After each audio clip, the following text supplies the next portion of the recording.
Did you know the line separating your regular BMW from an M-Lite model is thinner than you think? It's not about hardware or components, it's about software and coding. Today I'm going to reveal how a few clicks on a tablet can reveal your car's hidden M-Lite persona. So get ready to give your BMW a burst of M-Lite flair. Stay with me and let's transform this G20 BMW.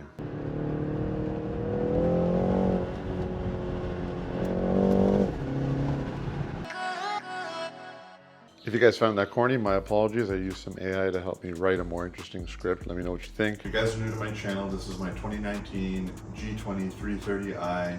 It's an M Sports, as you can see, but it's missing the coating from the factory to really unlock its potential, in my opinion. It shares the same transmission as an M340i, but it's missing the crisp shifts that I was used to on that car. I actually owned one of those in the past. It's missing the Sports Plus tuning. I had an M340i. I didn't have adaptive suspension, which this one does, but even still, it really changed the driving dynamics of the car when you put it in Sports Plus.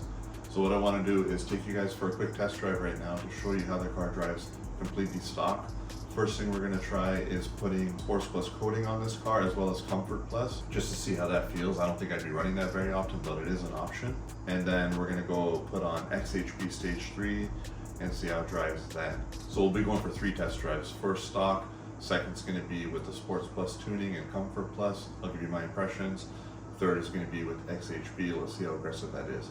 For a stock car, you don't necessarily need that. It will help with a little bit of the torque demand and make the car a little more punchy with the XHP, but I'm going to be doing it because of an eventual turbo upgrade coming up. Okay, so this car has adaptive suspension, which is going to facilitate being able to adjust the dampening rate of the suspension and make it a little bit more or less aggressive than came from factory on this 330i. If I press Eco, those are my options. Comfort, all I got is standard. Sport, I have standard, individual, and I can configure that. I don't have plus. So it says Sport and S1 over there, and it'll show you how the car drives.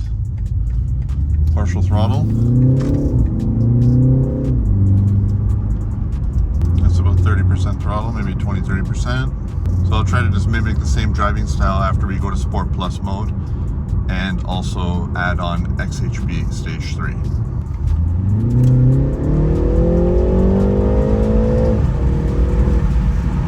So that's how it accelerates.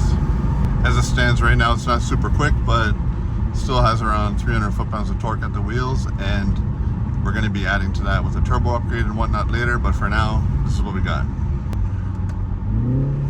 There's a downshift, second gear. So I'll just do about a 20 roll here.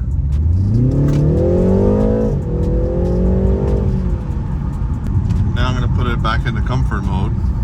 So the car's in full comfort mode right now. Dampening is quite the difference from sport mode. So this is going to be about 20 or 30% throttle here. It's the same input I was giving in sport mode. As you can see, it's just pretty lazy and subdued. The suspension became softer and the steering became lighter. It's great for daily driving ability. It's still a little bit slightly stiff so that you have decent handling, but we'll compare after too when we go to Comfort Plus. As it stands right now, I'm driving in a similar manner.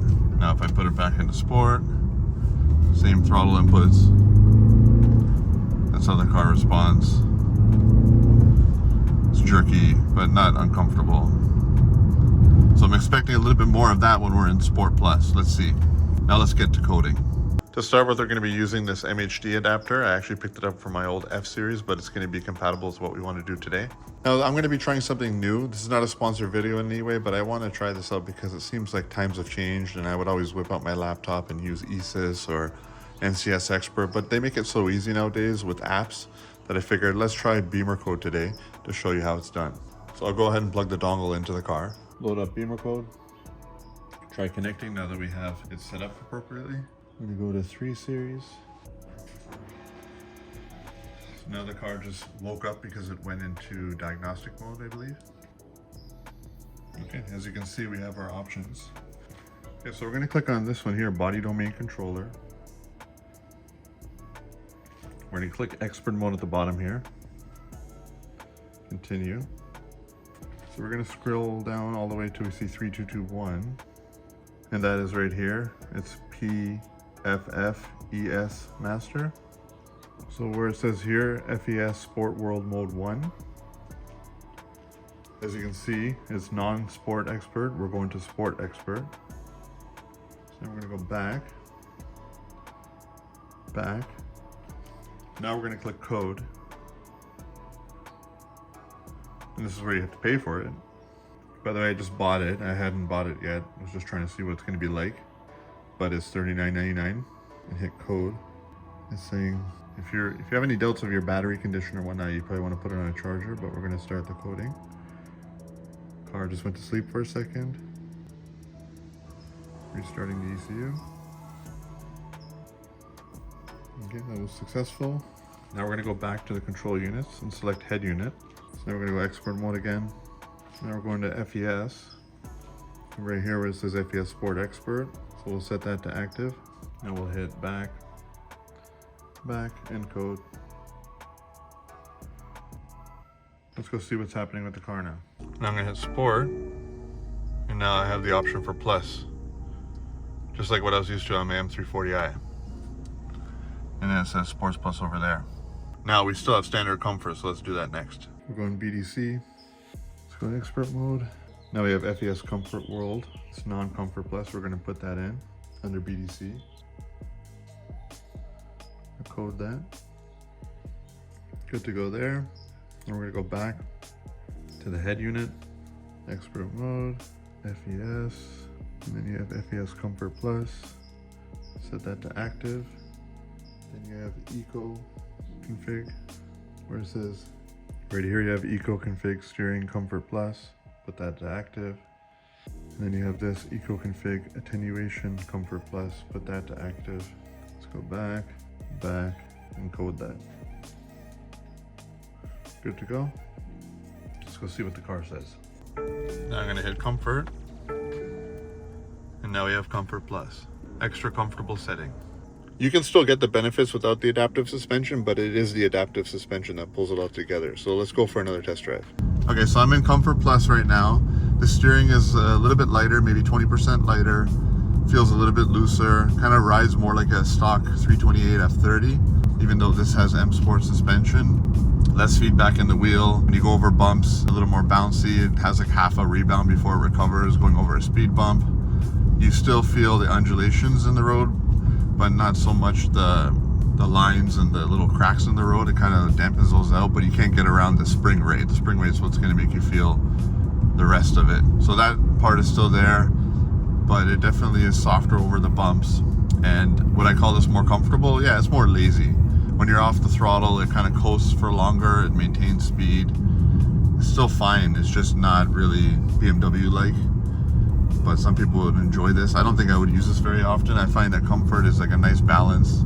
I just went to comfort and it feels sportier by quite a bit instead of Sport Plus. The steering heaviness is appropriate.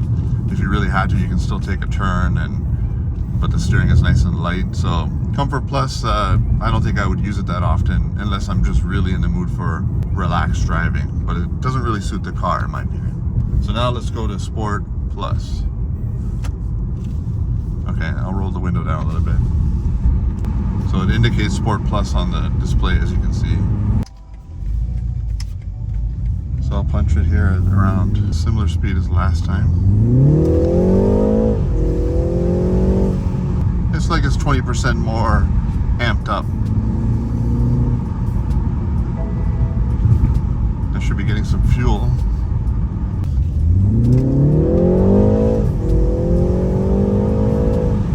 So the throttle is definitely more touchy. It feels like there's less torque converter slip, if that makes sense. It's just more one-to-one, more direct. Steering is not really that much heavier. I don't know if there's a change in the steering feel. Suspension in terms of the way it takes bumps, not so pronounced. I don't think it really affects that so much. It just makes the throttle a lot more aggressive.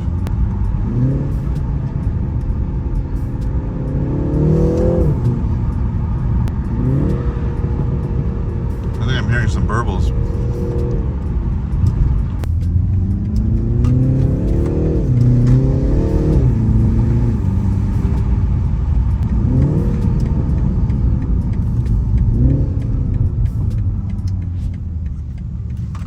Yeah, there's burbles. They're very quiet.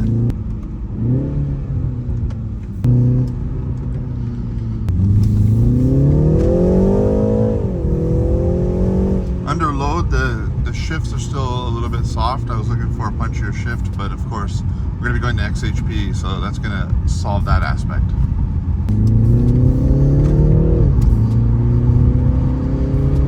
Yeah, it's pretty aggressive when you're going like 20-30% throttle. It's kind of like you're pressing 50% throttle otherwise. Okay, so far as I can tell, there's a couple ways to individualize the Sport Plus in terms of setting the steering effort and everything back, but the way we coded it should have taken care of the driving dynamics, steering feel. Kind of hard to say if there's a huge difference there. Dampening, slight if any. Throttle and driving characteristics from the engine were huge, of course. All right, so let's go ahead and code XHP stage 3 now. All right, I'm back. It's actually the following day. I had to pick up a universal MHD adapter to be able to flash the car. So we'll carry on with the XHP flash now. But one thing I wanted to comment on regarding the Sport Plus setting with regards to the steering feel and suspension, I would say it's either imperceivable, or if it's there, it's, you know, it has to be a really special circumstance. So I think the majority of the difference comes from the transmission tuning and the engine tuning, which is very dramatic. I definitely felt it. It's kind of like what I expected from my M340i when I put it into sport mode. Another thing to consider is you definitely would probably want to have the adaptive suspension if you're going to do the Comfort Plus setting. Otherwise, it's kind of a waste. You just get that Eco Pro feeling if you're not going to have the adaptive suspension. To benefit from the Sport Plus tuning, I would say it's pointless to have adaptive suspension. It doesn't even matter. You don't need it. And really, if I could make the steering a little heavier or make the suspension a little more stiffer, it wouldn't even be for any benefit, because I actually run Sport Individual where I keep the steering in comfort and most of the time suspension in comfort, but just the throttle and performance. So I would say the Sport Plus tuning and the premises of this video as a whole is for everybody. It doesn't matter if you have adaptive suspension or not to really benefit. So let's get back to XHP coding. Hopefully the audio is a little bit better too. I found a way to connect my wireless mic to my phone. But if you see here, for the G series, the 8HP51, you can use these adapters, but not the one I had, which is right over here.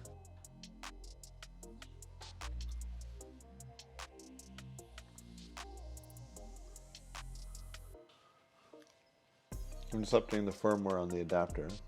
It asked for that. All right, finally flashing.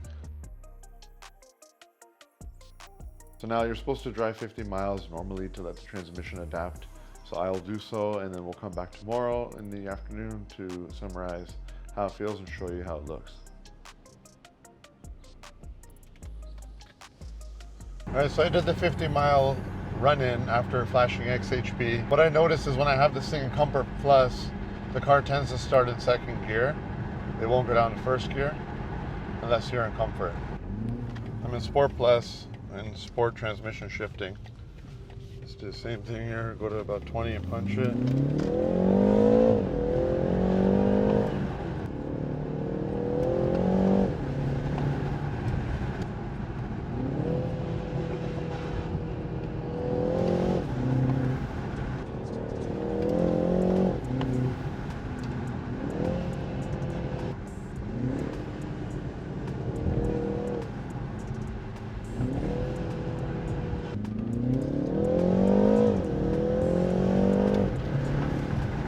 It really feels like the car's a bit quicker, to be honest. I think the shifts are just so quick that it feels like you're shaving time off.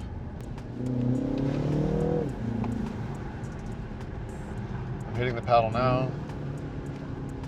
Getting some burbles. Upshifting now. Now.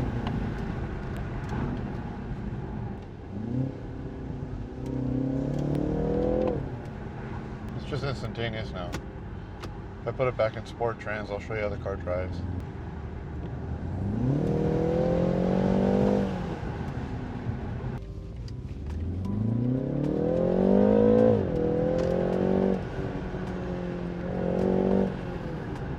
Now with XHP, your indicator is going to show even in drive what gear you're in. So I'm in 4th gear, went to 5th. Now just for the heck of it, I'm in Comfort Plus. And I'm going to drive a certain way, and I'm going to just change the mode halfway through it to see how all of a sudden it seems like I'm driving aggressive, but I'm just driving pretty moderate. So that's a little bit of throttle input. Now if I did the same thing in Sport Plus, in Sport, same amount of input.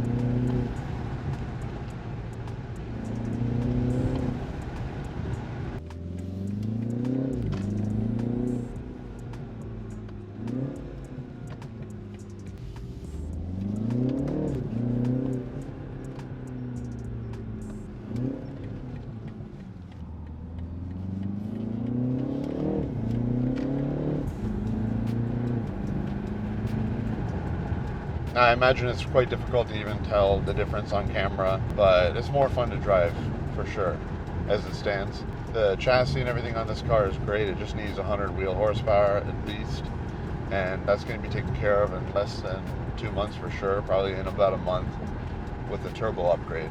That was fun to drive, more engaging. Definitely feels like you're getting more torque to the wheels with your throttle input in Sport Plus. So XHP is doing something.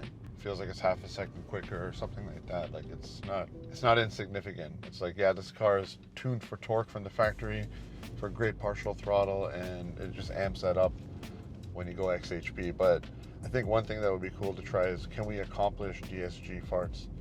Now, of course, that would be pointless on a stock 4-cylinder car. But when I have the turbo upgrade, I think even if I did nothing else, it would DSG fart, because it's going to try to pull torque between shifts. So let's go ahead and try one more setting before we decide and make a final verdict. Okay, so I went into the adaptation values just to see where I'm at before anything. Okay, we're going to go into the flash settings here and just try something. We're going to go to the torque reduction on upshifts, but it's for the sake of demonstration. I'm not going to run this until at the very least I get my turbo installed. So we'll let this run and we'll go for another quick test drive and summarize for you guys.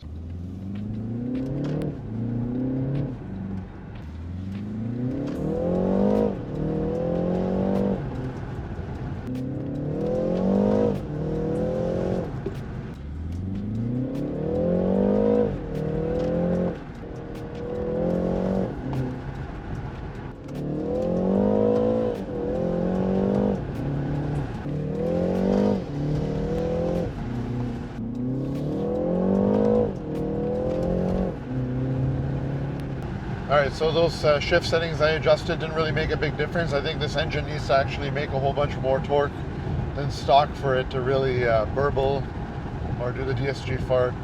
But regardless, the behavior of the car and the driving dynamics of the car are a lot more high-strung and more fun.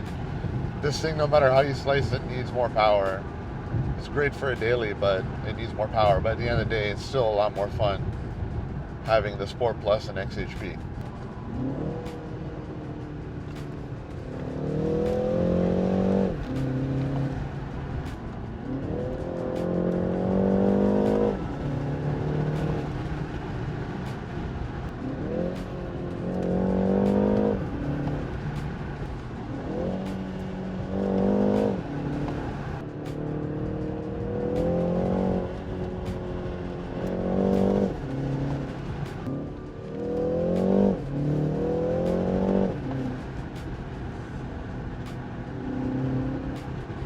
But I can just tell you that the car is more engaging, more fun to drive. If you want to go to the limit, that's the thing. If you want to take a turn near the handling limit and have the engine downshift to a very aggressive RPM and try to power through and just, you know, if you're being more of a hooligan, then the Sport Plus is needed, because the way they code these things from the factory, I think it's kind of justified that maybe the power is not really going to match that. But at the same time, it's making 300 foot-pounds of torque at the wheels from the factory. You can play with that. You can have some fun. I made the car maybe 20% more fun to drive and about that much more high-strung when you're driving aggressively, which I think is an accomplishment. All right, guys, hopefully you guys found this video entertaining or interesting. You can definitely get a lot more out of these cars if you're willing to do some custom coding, and XHP is definitely a fun addition to the car, and it's going to be a must once we go with the turbo upgrade. So if this is the first video you're catching on mine, please consider subscribing. If you liked it, please give it a like, so rank car. Thanks for watching.